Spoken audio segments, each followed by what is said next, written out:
पंजाब में जुलाई का महीना था, लेकिन गर्मी की जगह आसमान से मुसीबतों की बारिश हो रही थी। सतलुज नदी का पानी उसके किनारों को तोड़कर बाहर निकल आया था, जैसे कोई बेकाबू जानवर। गांव के गांव पानी में डूब रहे थे।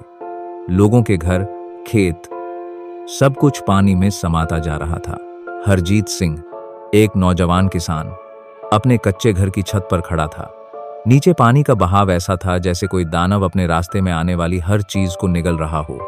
उसकी आंखों के सामने उसकी पूरी दुनिया डूब रही थी।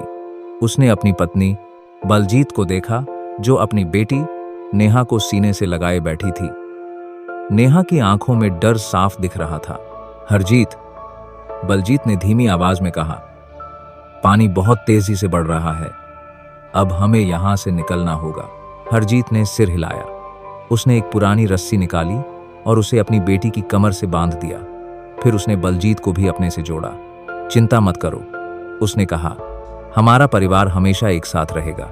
उन्होंने मुश्किल से छत से छलांग लगाई और पानी में उतरे। पानी का बहाव उन्हें बहा ले जाने की कोशिश कर रहा था, लेकिन हरजीत ने अपनी सारी ताकत लगाकर तैरना शुरू किया। वह जानते थे कि यह एक मुश्किल जंग थी। आगे कुछ दूरी पर उन्हें एक पुराना पेड़ दिखाई दिया। वे जैसे तैसे पेड़ के पास पहुंचे और उसकी शाखाओं को पकड़कर खुद को संभाला। लेकिन रात का अंधेरा छा रहा था और पानी का स्तर लगातार बढ़ रहा था।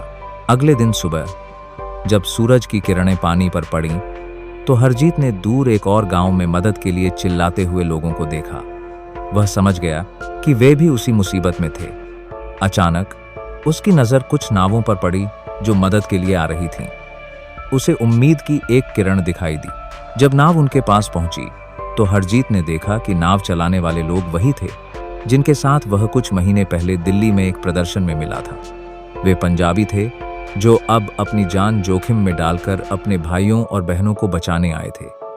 उनमें से एक ने हरजीत को देखा और कहा, भाई, हमें पता था कि हमारे लोगों को हमारी जरूरत होगी। हरजीत की आंखों में आंसू आ गए। उसने देखा कि ये वही लोग थे जो हर मुसीबत में, चाहे वह देश के किसी भी कोने में हो, सबसे पहले मदद के लिए पहुंच जाते थे। चाहे दिल्ली में आंदोलन हो या किसी दूसरे राज्य में कोई हादसा, पंजाबी हमेशा आगे रहे हैं। लेकिन आज जब उनका अपना घर डूब रहा था, तो उन्हें सिर्फ अपने ही भाइयों की मदद मिल रही थी। उसने अपने दिल में एक दर्द महसूस किया। यह दर्द सिर्फ बाढ़ का नहीं था, बल्कि इस बात का था कि जब उनके अपने ही घर में आग लगी थी, तो सरकार और बाकी लोग कहां थे।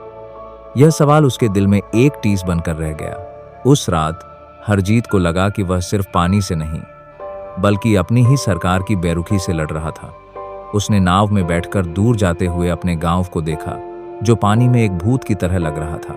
यह कहानी इस बात को दर्शाती है कि पंजाब के लोग कैसे अपने संकट में खुद को अकेला महसूस करते हैं, लेकिन फिर भी अपनी ताकत और एकता के दम पर एक दूसरे की मदद करते हैं।